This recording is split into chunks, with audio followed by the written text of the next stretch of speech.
guys, welcome to another Vibrant Lady Talk series. All right, today's episode, you might have to get your towel or your handkerchief around because you might just have to clean your eyes, but let me not scare you yet.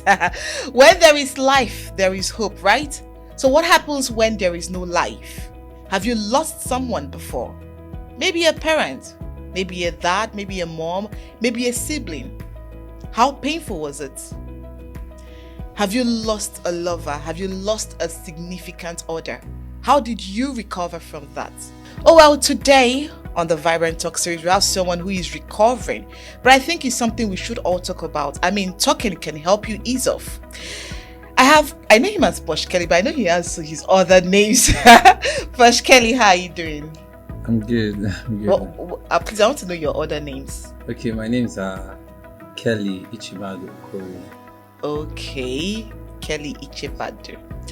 All right, so moving on in life, you've lived, you've loved, you've lost, but then losing a significant other. How has that been? That question is very, very tricky. It has not been easy. I wouldn't really lie. Most times you get to come out and people ask you how have you been, you say fine. Because you're tired of telling them you're not fine and them not getting to understand where you're coming from. So I would say I'm living, I'm surviving, and I'm believing in God. Okay, but was she sick before she died? Because there are different shock people have before losing someone. When someone is sick, in your mind you might be like, I don't know, we need to have. What was it like? What led to her death? Currently, I'm actually panting. I'm trying to put myself together. Okay. She was actually ill. She had breast cancer. Oh. There's difference between talking about it and getting to understand. I'm trying to get her from my face, and I believe the best thing to do for me is to learn how to talk about it. She had a lump on her breast. We spoke and she said, oh, the lump is growing. I just have to run to the hospital to check up what is the problem. So she got to the hospital and she checked, and the next thing she called me. She said, baby, they said I should go for an urgent operation. I said, I don't understand. Operation. I said, okay, so long as it will do the needful. How are we going to go about the funds? She said she called some people that one is settled. So she went for the operation. I did go. I didn't go to the hospital because this kind of person that was about 2020. I had an accident. So it did a lot to me. So withstanding shock is a very big problem to me. Okay, because of the accident you had. Yes. Okay. That's a topic for another day. Obviously. That's a topic for another day. I had an accident, losing my mom 2019, having an accident 2020 January. Oh. So, and that 2020, that was when I met her in a show. So she did the operation and we got home. She went to her auntie's place. So that was about a week later. I and my friends, we visited and we felt okay, the lumps is gone and she'll come back to normal life. Yes. One morning the doctor called her aunt that she wants to speak to the aunt directly, not my girl. Yeah. So the aunt now said the doctor now told the aunt that the lumps has already caught a bit of cancer. So the aunt was panting, but she didn't touch. She said, the doctor said he wants to see you. She said, what is the problem? Tell me what is the problem. Say, go and see him by yourself. So she had a bath. She was a student of UST. Okay. So she went to the hospital. So I was just in the house. My phone rang and she said, I am dying. I said, what kind of rubbish talking? At that point, had she gone to the hospital? Yes. And they've told her that yes. the cancer had spread? Yes. Okay. Funny enough, there was nothing like the cancer has spread. This her own cancer of a thing is something we're trying to wrap our head. There's a lot that happens in this world that we pay a deaf ear to. I think that's still a story for another day. But when they told about the cancer and knowing the kind of sickness cancer is, any human who is would panic. Yes, any civilized human who knows how deep cancer is will get. So she called me, she told me. I said, no, don't worry, because I happen to be a member of Christ Embassy before I start worshiping at my current ministry now. So I was trained in a way that I don't take in words. So I say, no, you're going to be fine, it's just a phase. So she got back and she went to her house.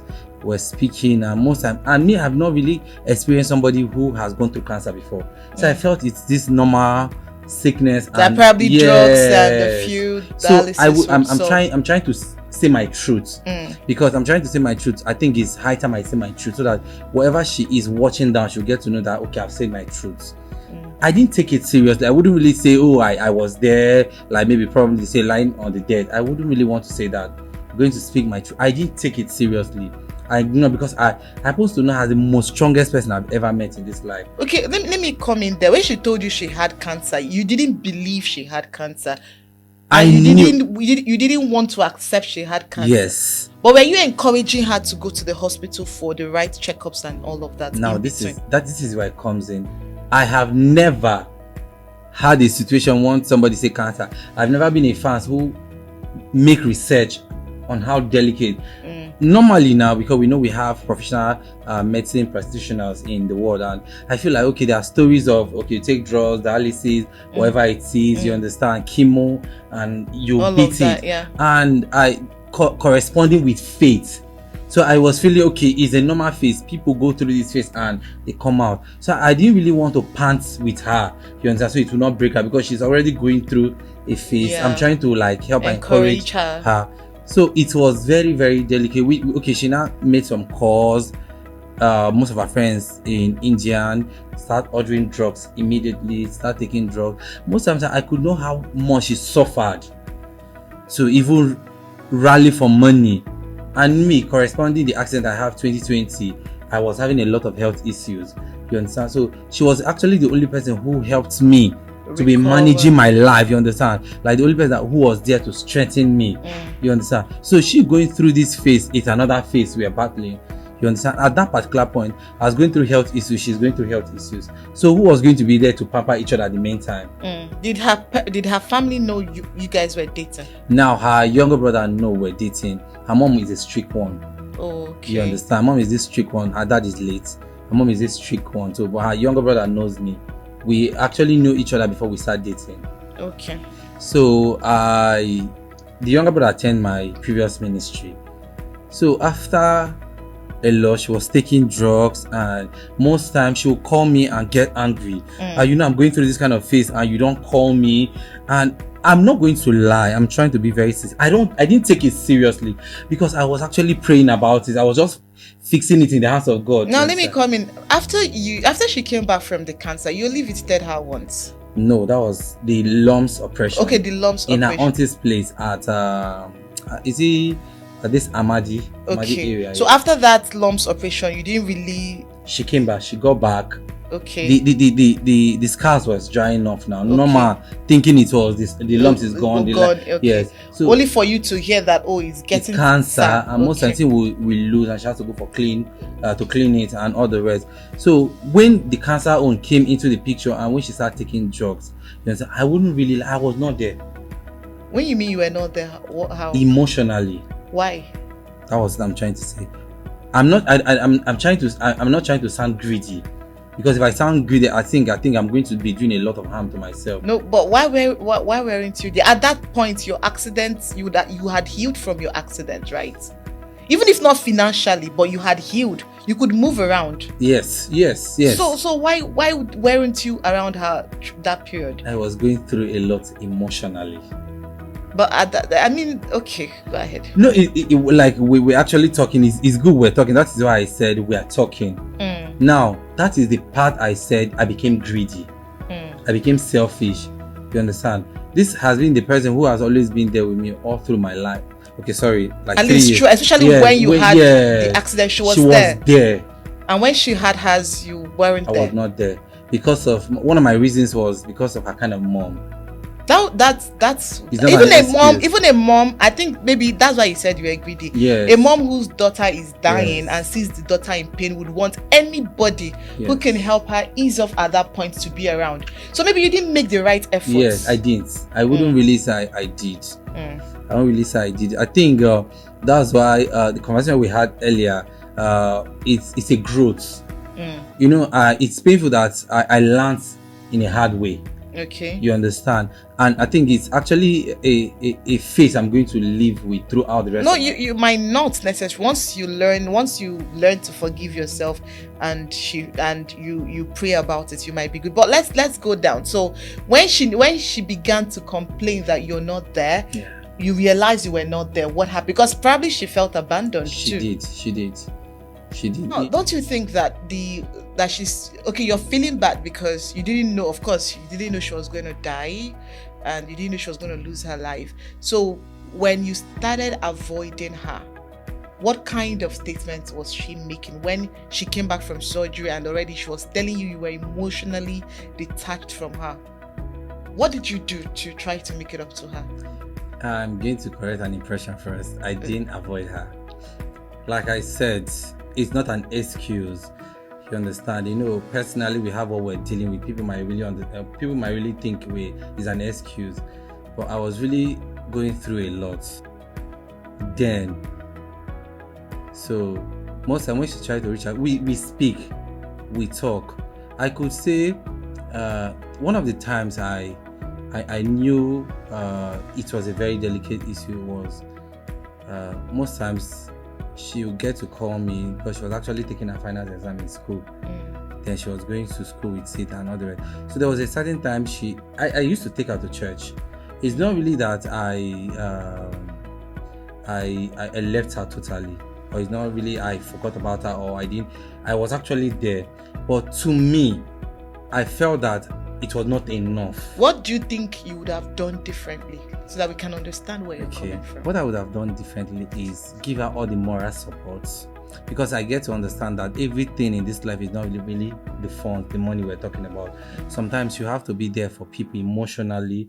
Sometimes you have to talk to them. Did you feel bad that you were not giving her the funds, and was that also one of the reasons why there was that? Yes. But you get your relationship was on social media. Her siblings saw it. Her cousins would have seen it. Do you think her mom is now aware that she had a man? No. She doesn't even have a mom on her social media. Okay, but that aside, I think for the fact that she was really sick, you would have made extra effort. That's not. Yes, that's what I'm saying. It's not an excuse. Yes. It's a question I'm trying to answer accordingly. Now, the true part of it is that one of the things I felt that I would have done differently is I would have been there for her. Prayed with her. Although the few times I made an effort, the few times I was there, but I felt it was not enough. You understand? I think it would have been in a case that sometimes I would have even supposed to be at their house to spend the night with her, 2-3 days. Even if not spending the night, visit. Yes. How are you doing? Spend some time in the house, talk about things, laugh. Yes. Gist. But promise her, assure her you still love her, and then go back to your house. One of the things I used to do that I know that's what I'm feeling that is not enough is that I would have gone to see her often. We talk on the phone. We always on the phone. That wasn't going to be enough. You were in Port Harcourt. She was in Port Harcourt. I mean, you know her house. You would have visited often. Talking on phone doesn't solve it at that point. I don't know. I feel there's not going to be any excuse to justify it. Okay. But I'm trying to make a face that so that in case anybody that is going to be watching this thing is a necessity for you to bring the person. If you feel like you're dating somebody and that person means a lot to you and you're proud of that person, try as much as possible to let that person get to your house for an approval. So because something might happen. It's not just the dating. It's when you're dating with a purpose. Yes. Some people are dating because they're looking for someone to always constantly have sex with. Some people are dating to just let it be, oh, I have a partner. Some people are dating because they want to have someone they're going to get married to. Our parents do not approve the first two. Okay. So if you're going to bring someone home, who is this person? Are you spending the rest of your life with this person? That's who our parents want to see. So you cannot make it. Most parents are not yet open that, oh, you can bring any boy to the house, you can bring any girl to the house. My parents are not open to such, and I'm sure most parents are not open to such. So, but I'm saying that if I am sick and I say my friend is coming, I mustn't say he's my boyfriend, he's the boy I'm sleeping with. My friend is coming. Why not? My friend will come in, sit in the parlor, and we'll talk. He's my friend. It's because you guys have other small bad things on the line. That is why you guys are not very proud to say my friend is coming to the house. Okay, and that's actually a very big question. Now, I really don't know, like, when you're on a podcast like this, you'll be very careful what you say. I don't want to go into deep in our family, you understand? No, it's not about her family. It's about you. It's about me. Now, yes. Somebody have to have an access to your house. Do you know? Did she wanted you to come to her house, right? Yes. Did you try? Without, I wanted. No. You didn't try. No. You were the one say, "Oh, with your." You didn't say. No, you didn't get to the house and the mom chased you back. Yes. Hey, so you no, didn't try. that was the truth. That's what I'm saying. I wouldn't want to lie here because I could actually lie to make. No, if you lie, you still feel bad because that's why you're feeling bad. I'm trying to be very sincere. You understand? It was actually something that even as much as she's down, you still talk to her and she's still telling you that my mom did like this, my mom did like this, my mom did like this. Okay, understand? So now you were not there with her physically most of the times when she was going through the whole process. Yes. So eventually she died. How did you learn she died? Like who told you? How did you get to know? Okay, it was like when I said I'm not always there, most times I go to school with her. Okay. Yeah, most times she just pick a job. I just meet her at the junction. I stay with her throughout school. I hold her hand when she was very down. We go to most of office. I stay there. Most times she calls me. I go to their streets. From the front of their gate, walk down to the front of the street. We stay. We talk together. I rub her back, and when she's a bit relaxed, say she wants to go to the house, I just drop her at the front of the gate. Her younger brother will come and pick her. So at the most time when she's craving for a particular thing and she calls me, if I have the phone, the brother will just come and pick it and go. Or most times I get to the front of the gate and the younger so brother, your relationship was stopped at the gate. Yes. Okay. Yes. Sincerely, because what we wanted to actually make the effort this day. It was this day we're planning to bring everything to the brother was aware. You understand?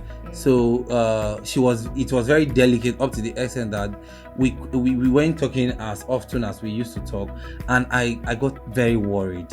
Okay. Like I said, I want anybody who's going to be listening. Forget about everybody. They would hear what they need to hear. Let's focus on you. So God, I don't want to focus. I'm trying to cut myself out. Okay, so how did you learn? How did you know? How did the information get to you? Okay, it was actually on a fateful Sunday. That was 29 January.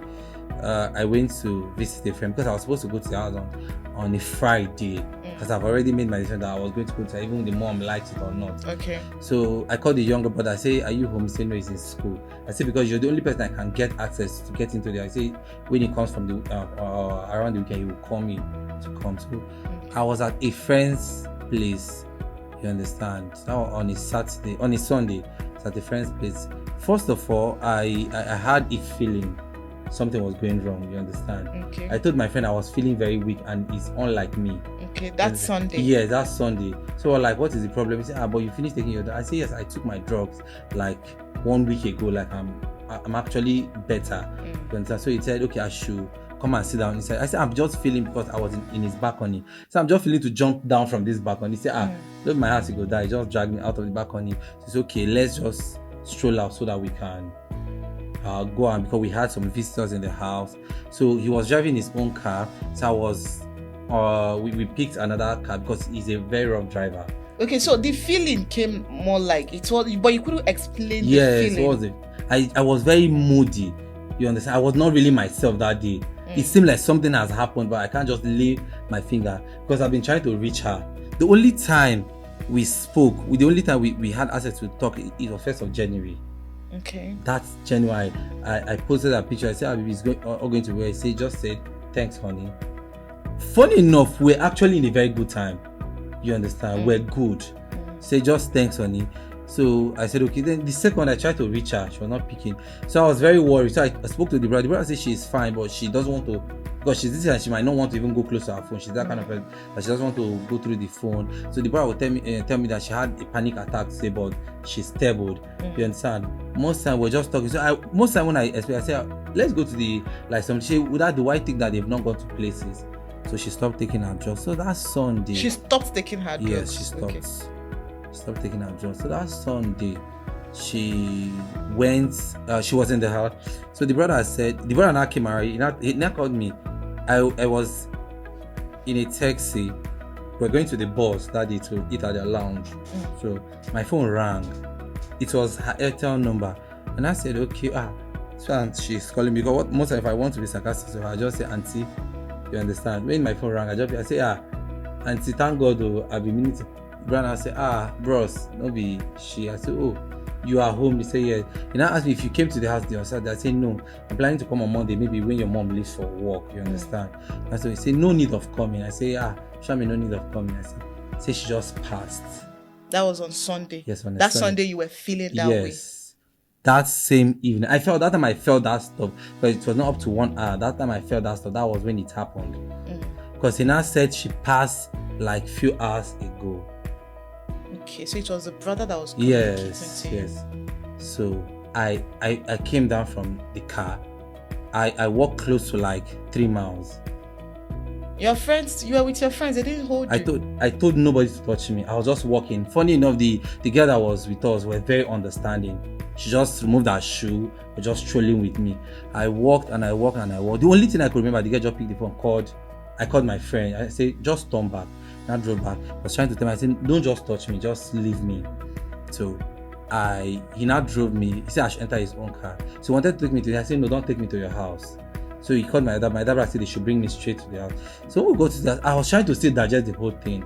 So myself was like telling me, I don't want this cry. Do you know that I was actually down up to this? I can just stay and slum. Wow. So it's not something that people will talk about. That's why I said I was going through health challenge, and she knew. So I felt that was the reason why she didn't really choke me, because after that accident, a lot happened. I can just, there might be an argument here. I can just slum. And they rushed me to the hospital. Most times I can be in on CG for like 2 days. Wow. So it was that bad. It crumbled my business, my life. It just of recent. I start. You start coming back to who you used to be. And my business, my agency crumbled. My Australian agency crumbled. Like most of the people I was doing jobs for, like they were calling me. I was not. I couldn't concentrate. I go for show. I can't even hold the mic. You understand? So my late girl was actually one of the person in life that has carried me. So when you tell people about getting to love somebody, and when you lose the people, it's not something funny. You know, cancer is not something you just wish anybody. I could know the level of pain she go. Most time there was a day we spoke. I'm trying to jump on the side. There was a day we spoke. That was the first time I noticed she was scared. She called me one fateful afternoon. She said, baby. I said, have fun. I said, fine. She said, baby, if you speak to God directly, help me tell God that I don't want to die. She now said she doesn't want to die and all the rest. So we're just talking. So do you know, up to the extent, most time this girl, why I didn't really want to go into deep family, I could know that when a lot of people abandoned her, I know that how she managed to suffer to go to school, how nobody was there for her. And you know, most times I had a lot of faith issues. Okay, now let's go back. So after you managed, did you go for the burial? Did you get involved? What was the process like? Because I mean, all of those could also ease you off a bit. Yes, it did. Were you able to participate in all of that? Yes. When the brother called me that morning, he now said, we spoke. Then I went to their house. So I told him that I wanted to see her. So he said, no, there's no need. Because she's in a very bad state. I can't see her. So he said when he got back that she actually died on his hand.